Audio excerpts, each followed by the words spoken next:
You have Sean Hoyle, myself, PRT of Aviation, and we also have Ashley Rush here from past grad and now working with Mohawk College in the structures department. And then we have Katie Waco from, what are you doing now, Katie? I am a aerial applicator out west in Saskatchewan. So very cool. But currently at York Airport, working on my own airplane. Very nice. And welcome to the virtual Meet the Grad event. It's an alumni industry panel for chemical engineering. For this specific, for myself, it's from Aviation. And we have a structures maintenance and avionics program, which some are in. If some have not been in our program, we have 3 of them. And it's my pleasure to definitely host or moderate this with you today. And I wanted to keep it open. But before we discuss, I definitely want to once again introduce Ashley Rush. She's came from the Aviation Technician Aircraft Maintenance Program back in 2017, and has completed the entire program, went through the apprenticeship. And Ashley, was it how long ago that you just finished up and got licensed? Just in September. In September, so you're fresh, but it's going well. And I think everything's probably a wide variety of experience over at KF Aerospace, correct? Yeah, for sure. And were you anywhere before you, prior to KF? No, I just went straight from graduating. I think I had like a week off and then got hired at KF, and I've been there ever since. Very good. So I guess a lot of the grads are probably curious, how was it coming out of the school and moving over to the transition for the jobs as an apprentice? Was it tough? I was definitely nervous at first, but everyone that I've worked with and all my coworkers were super like opening and welcoming, and they were all like, they don't just jump you right into some big job. Like, you're always working with someone and everyone's willing to teach you. And I know like here at KF, there's like lots of opportunity because we do such a wide variety of work. So that I got a lot of opportunity to learn, and everyone was really willing to teach me. So it went very well. That's good. And how did you find writing your test for license? I found it pretty easy. It was definitely nerve-wracking, but I from the CARS course we took in school, and then the booklet that you can purchase to study from, I studied for like a month and then went and wrote it, and it was pretty easy for the most part. Excellent. So it's not too bad. So now it's just keep plugging away and getting years behind you of experience. Yeah. Excellent.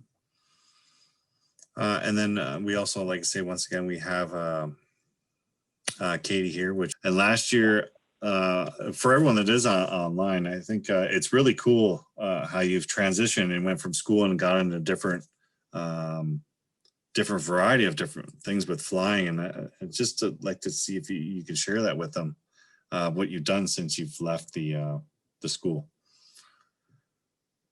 Yeah, I guess when I was going to school, I was a private pilot and working towards my commercial license. And I took the course to gain more knowledge on airplanes. And I ended up buying an airplane to get more hours and learn how to do aerobatics in. And so then I wanted to learn how to maintain my own airplane. And a lot of the airplanes I've owned, I don't need a license to work on them, so they're experimental. So I haven't completed my license, and that's a slap on my wrist, but I haven't been working in a maintenance shop often enough. I usually get flying jobs.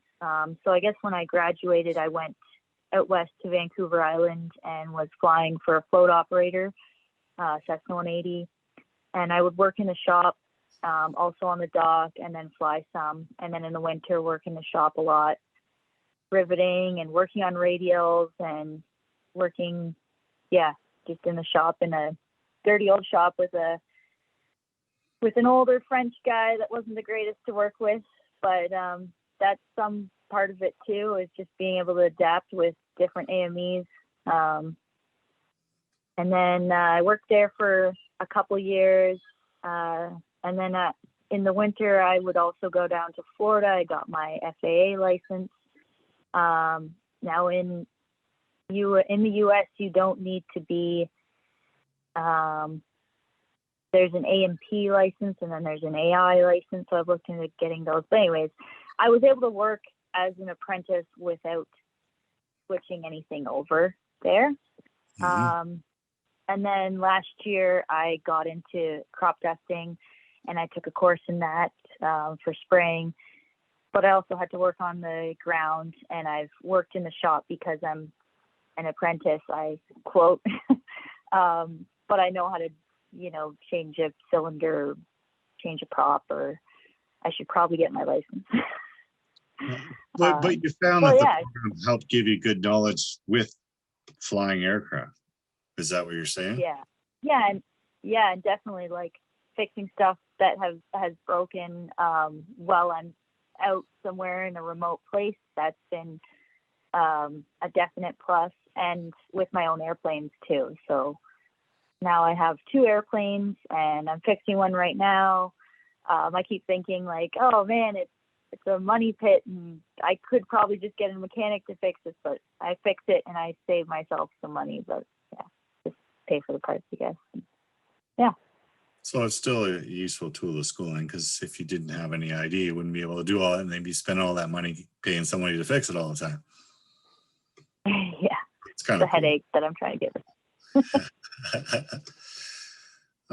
So Ashley, when you just recently finished your license, I'm sure some people on here now, a lot of them are from aviation, but I think the key thing is, what was the book, and what was the easiest resource for the final license, which is the regulations to use?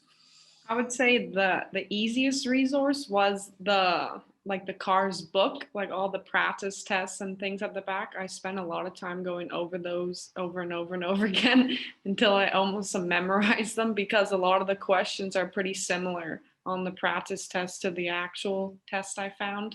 Mm-hmm. So that's what I studied the most. But it was, after you're done, did you recognize a lot of it by the time you came in and got all nervous walking in the Transport Canada office to write it? Oh yeah, as soon as I sat down, I recognized there was a few tricky questions, but for the most part, I knew right away most of the answers for it. Oh, that's cool.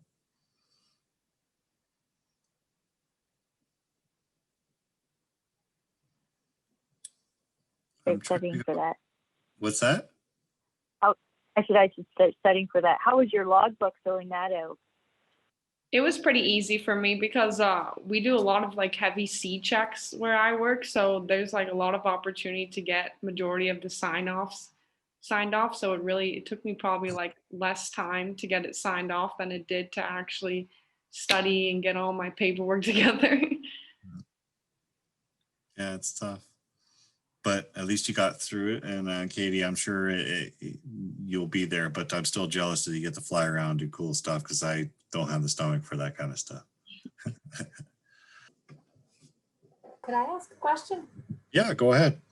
All right. So in terms of, this is for both of the panelists, and I guess, we can start with either Ashley or Katie first. After graduating from Mohawk, what was your career path and how has that been? It would be just interesting to kind of get an idea of, I know you're still recent grads, but kind of a little bit of that career path so far. I think I would find that interesting, and perhaps for some of our students that are planning their career paths, it would be an interesting thing to find out. So maybe Ashley, you can start. Yeah, sure. So while I was finishing up my 4th semester, I was actually given opportunity to work on weekends here at KF. So I just pretty much transitioned right out of college right into working full time. And then since then, I've worked towards getting my license. And then I just recently this semester started teaching part-time in the structures department at Mohawk College. Thanks, Ashley. And same question for Katie. I had a hard time hearing. It was kind of muffled out of your mic. What was the question? My Maybe mic Sean is can not repeat it. working very well. Do you hear me? Can you hear me now better? Yeah, now. Yeah. Awesome. So just wanted to kind of get some insight in your career path so far after graduating from Mohawk. How has that been, and kind of like where are you moving to, or what are your kind of career aspirations? It's ever changing. I move a lot and I change jobs quite a bit, but that's my choice, I guess. I look on Ask Canada a lot, and I'm always looking for maybe the next thing. And there's some Facebook groups that I've looked at. I ferry airplanes, and I also I've recovered airplanes for people privately, so I kind of go and do that as a side job. I guess I'm just, yeah, you just have to be up to moving and changing. I don't know. If you want to go down the path of chasing different locations, I like remote living. The West Coast is really cool. There's a lot of opportunity out there. And showing up at airports is sometimes just the best way. Right place, right time has gotten me a lot of gigs. So sometimes it's not. It's just showing up and showing that you're there. So how long have you been flying now, Katie? It's been 10 years, I guess, when I started my private license. So commercially, 6 years. Wow, really cool.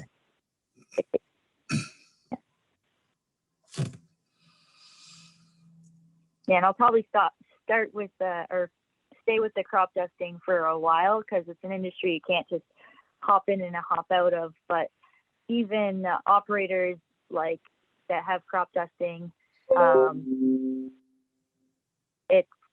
they all have AMEs that work there. So it's not just, I work for a crop duster, but there's usually like a crew of guys that work on the ground, maintaining the airplanes overnight. A lot of those operators, like somebody just asked about scheduling. It's like, it's not a typical 9 to 5 job, at least where I've been. You're working overnight, you're working when the airplanes break down, get called on weekends or Christmas or whatever to fix airplanes. Yeah, you do a lot of tour stuff too, right? Tour guiding with float planes and stuff like that. Do you do that? Yeah, I was doing that on the West Coast. Tours, survey work. I flew biologists around for a while. That was very cool. We do charters too. Yeah. Very cool. Lindsay, was there anything else we need to do to wrap up this first part of it? No, I think that's everything. So yeah, everyone can head on to the employer booths, and we can keep this window open just a little bit longer if anyone has any more questions. Sounds good. Thank you very much. Thank you, Ashley, and thank you, Katie. Yes, thank you And very much, Sean. Ashley and Katie.